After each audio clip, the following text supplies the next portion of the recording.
Hello everyone, how you going? Welcome to Canada's national park system. Now Australia has national parks as well, but I just want to know, does Canada do it better? Canada is a truly beautiful country. Now, this is pretty much common knowledge. I mean, everyone knows that Canada is an absolutely massive country with lots and lots of nature. It's kind of like Canada's identity in a way. And how does Canada show off this beauty to the rest of the world? Well, my friends, Canada has a remarkable national park system. This system is quite literally massive, dotting the map from coast to coast to coast. Remember, Canada has 3 coasts. Everyone always just forgets about the poor Arctic Ocean. Oh, true, it does have 3 coastlines, and of course that's not including all the individual coastlines, it's just, the east, west, and north. I mean, they're pretty massive if that is their true size, but I feel as though some of them, or there should be more of them than that, and honestly, I wouldn't be surprised if there was some mega one, like I guess Yellowstone is what I'm thinking of, but I don't know how big they are in comparison. In total, Canada protects 9.69% of its total land, of which 3% is national parks. Okay. Now, you might be thinking that is not a lot, especially when considering other countries.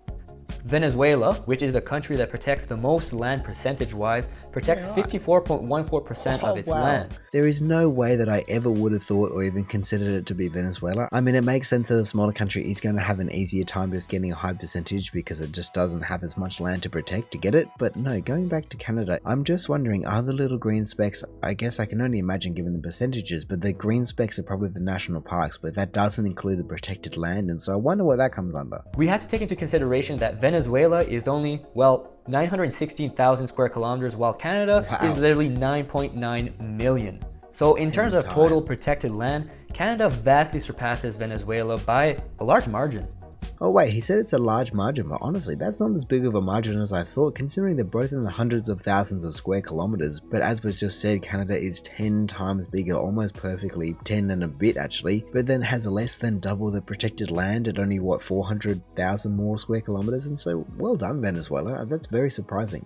Now, when only considering national parks, Canada accounts for 340,000 square kilometers or 6 Nova Scotias of protected land. Not bad. Okay. Now, obviously, the national parks in Canada vary in size. Wood Buffalo, for example, is the largest national park and is 44,741 square kilometers, which, if it were a country, it would replace Denmark, the European part, as the 130th largest country in the world. Wow, okay then, well it definitely starts to put things into perspective because it's just too difficult to kind of go, oh, where and how big are these national parks? But to be saying that Wood Buffalo can just replace a country, especially just Denmark, Denmark's a small country, but it's not the smallest of countries, and we're just still only talking about, I guess, a percent of a percent of a percent of Canada's protected land. Imagine an entire park the size of Denmark, entirely protected from all human activity. Similar shape. Now, Wood Buffalo is not really a popular park, being all the way up in northern Alberta, and interestingly, some sections of the park are actually in the Northwest Territories. Alright, so I can't make an entire video about Canadian national parks without talking about the OG of national parks in Canada, Banff.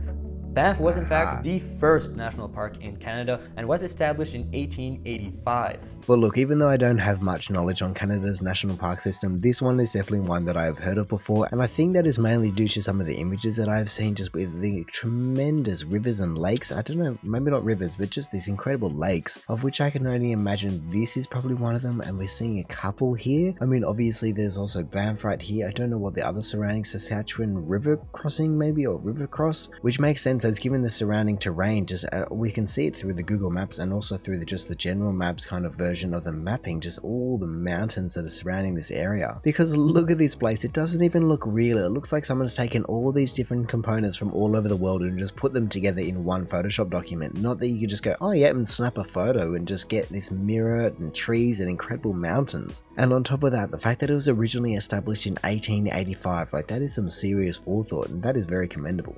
You see, at the time, Canada was very obsessed about building a railroad to British Columbia, and they had to traverse, the Rocky Mountains. Yes. And in the process of building this railroad, workers discovered the natural beauty of this area, and they also discovered lots and lots of hot springs. The area was okay therefore then. declared a national park, and soon after many other national parks were created, such as Yoho National Park and Glacier National Park, both in Right. 1886. Well, I need to go back to the bigger map because I didn't even realize that they were all separate. I just assumed that all of that was one national park, but no, for it to be 3 national parks. I mean, I don't understand why you have a little outlier over here. Yeah, Glacier National Park. I mean, that's not even including this little guy. Is that another one? And is all this area connected via protected land? It's just not a national park? That's a little bit strange. Why not just make the whole thing one? Either way, it is very, very impressive or very, very admirable that it is all just national park. This was soon followed by Waterton National Park in 1895, which is actually a very underrated park in my opinion. Fair enough. Like in all legitness, just as beautiful as Banff, but way, way, way less commercialized. You actually feel like you're in nature. Well, I certainly can't dispute that look at that view, and honestly, you have some, I guess that's probably a hotel on the hill here. I mean, it is a bit of a shame that he said Banff was a bit commercialized, but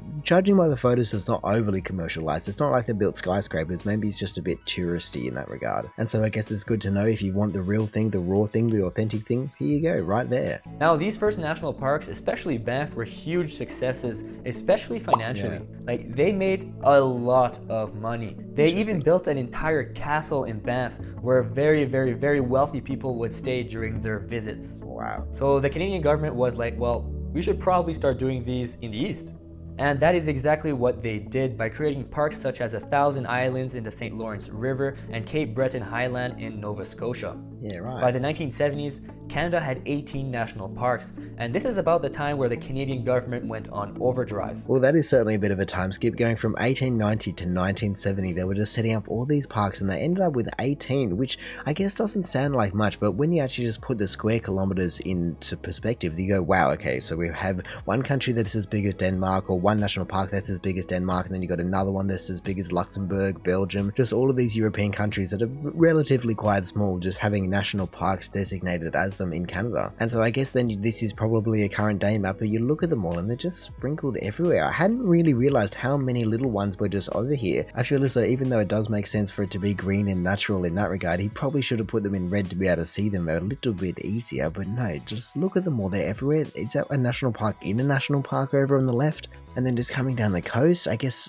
oh, is that, no, that can't be Alaska. Okay, so that's interesting. So that's all Alaska, but then that island isn't. And then you got more, they really just are everywhere. And honestly, according to this guy right here, with those 5 national parks, I don't know, is that 5? Is that 6? How many just individual national parks reside within all these areas? And I think the most surprising thing to me was just the fact that they were able to make money off a national park. I really wouldn't have thought that there was any money in making a national park. I would have thought there might be a bit of an upkeep cost in terms of making sure that things aren't getting too out of control and even just patrolling it so people aren't just doing dodgy and wrong things. But then to hear that these parks can be a revenue stream is incredible. It kind of makes you question why they don't do it more. You know, they're going, oh, we want to reserve this land for building, or we want to reserve this land for mining, or whatever it may be. But honestly, over the entire lifespan of a national park, you're almost guaranteed to make more money by keeping it a national park, because any other things aren't just, or they're finite resources where I guess if you just have it ticking over year after year after year, you just have a renewable resource that is a national park. I mean, I guess in terms of funding, the ones up north probably leech a bit from the ones down south just because they don't have the populace going to them. But either way, it is still just caught me off guard that they can actually be a revenue stream, and it just makes so much sense as to why the government would then want to put them in. Parks Canada decided that there should be a national park representing every ecological region of Canada. They determined that there were actually 39 ecological regions in Canada, and they went to work. Now this is what national parks are incredible for. I want to take it back to see the full map, all 39 different regions, and they are all represented through a national park. That is incredible, and that's an incredible idea, so well done. Even in the 1970s, honestly, that's quite, I don't know, I'm very, very surprised that the 1970s were thinking about national parks at all, and mainly that they did not skimp out on it. You know, they could have gone, oh yeah, 38, 37, 39, 26, they're all just part of one big national park, or they one big area, and then 1, 3, 5, 12, 13, 14, that's just one big area as well, and so we only need one national park there. No, they literally just went everywhere, just splitting up, going, no, this is an individual national region or national resource. And so like he said, they clearly did just have to go into overdrive to accomplish this, but it's incredible that they did. I wonder how long it took to actually establish all these areas and how you really choose that that's the border. Now, side note, by this time, Quebec was actually the only province that did not have a national park, which is kind of odd since its motto for a long time was La Belle Province, literally meaning the beautiful province. But this was more for political reasons, you know, the whole separatist issue and blah blah blah blah. Quebec now has many national parks such as La Morancy National Park and Jacques-Cartier National Park, both of which are extremely beautiful, especially if you're into valleys and canoeing. So I can only assume this one's more river oriented, where the other one can be a lot more lake oriented. See, that's where Canada's just geography is incredible, where you have, I guess, these very, very green rolling hills, and then you just go into the harsh Rocky Mountains, and then you just go up north into the tundra and the Arctic Circle. 7 were established in the 1970s, including Kluane National Park in the Yukon. This is where Mount Logan is located, Canada's highest peak, and second in North America. At 6,050 meters, which is literally 6 kilometers, you can actually climb the mountain, although you need some qualified professionals with you. Don't try to do it yourself, you will probably die. Well then, I guess I'll certainly take on that advice, duly noted. But no, the 6K mountain, I guess that now it certainly explains what that was. I was going, is that a national park in a national park? But no, it's just indicating where it is within the national park. And then I'm also just seeing this one, which I hadn't noticed before. I wonder what that mountain is. I mean, Google Maps just does an incredible job of just showcasing the entire mountain range, or I guess mountain ranges, but just how rocky the whole thing is. And then it just jumps over into the Rocky Mountains as well. And here we go. I just wanted to see what the real highest peak was, and I guess it's Denali and then Mount Logan, which is what we're talking about, second at just under 6, even though he said it was just over. Oh, but then here we go, Denali, Mount McKinley. Okay, that must be what it's really called, Region Alaska. And so I guess that must be this one right here. I guess that's my question answered. That is Denali, but no, that means that that mountain range is very, very tall if it has both the number 1 and 2 in North America. In the 1980s, Canada added another 5 national parks, and 6 in the 1990s. Now, these new additions included absolutely massive parks in the territories such as Tuktoyaktuk National Park and Surmilik National Park, both being over 18,000 square kilometers. Now, these massive Arctic parks are not there to make any money. Very few people ever visit them, and in fact, it's almost impossible to even get to them at all. Well, at least I now don't feel like an idiot, because we certainly could have gone, oh yeah, you know, heaps of the population just go up there. They're a massive money-making thing because they don't cost any money. No, I can only imagine that they don't cost much money, but they wouldn't bring in virtually any money just because, well, not many people are just going to be going there, or like you said, you just cannot physically get there. Like, Surmilik is literally an island off of Baffin Island, which is itself almost impossible to travel to. So these parks are there to protect the integrity of the Arctic landscape and make sure that the polar bears and seals living there are having a good time. Yeah. Now, in the 2000s, Canada, already having a considerable collection of national parks, needed more. So Parks Canada added another 4 parks. And finally, in the 2010s, or teens, I guess? During this decade, Canada added another 7 national parks. Ooh, well, even the fact that there was another 7 added in the last decade. I mean, yes, we are now into the next decade. We're now 2 years, and so they might have added 1, maybe 2. But the fact that they are still establishing these things, like you would go, oh, surely you have all the land just sorted out, you know what's what. But no, they're going, okay, we need to protect this area. We need to protect this area. We need to make sure the polar bears have somewhere to live. So that's incredible that they just keep evolving, keep recognizing that new areas just need to be protected and go, okay, yeah, stuff it. 4 more, 7 more, 20 more, whatever it is, just to make sure that our natural resources, not being mining or anything like that, no, just like the biological aspect of the entire thing just aren't being desecrated, and people don't have free reign to the entire thing. The newest one being Taideni National Park, being this confusing mess of dotted land in the Northwest Territories by the Great Slave Lake. Now, I don't know why they chose to make the park this way. It literally makes no sense. But anyways, the park was actually established just last year in 2019. Well, even that, the fact that this was made in 2020, and so yeah, there's been 2 more years of development of the entirety of Canada's natural park system to grow and grow and grow and grow. And even though I understand what he's talking about when he said, oh, I don't know why they did it that way, really, look at that. How else do you do it? You just have to kind of go, yeah, all of that, and including this part and there, and yeah, I guess that as well. All of that just has to be included. You might as well just draw a circle instead. Now, obviously, I left out a lot of cool things about national parks in Canada. I mean, you could probably make a 10-minute video about each one of them.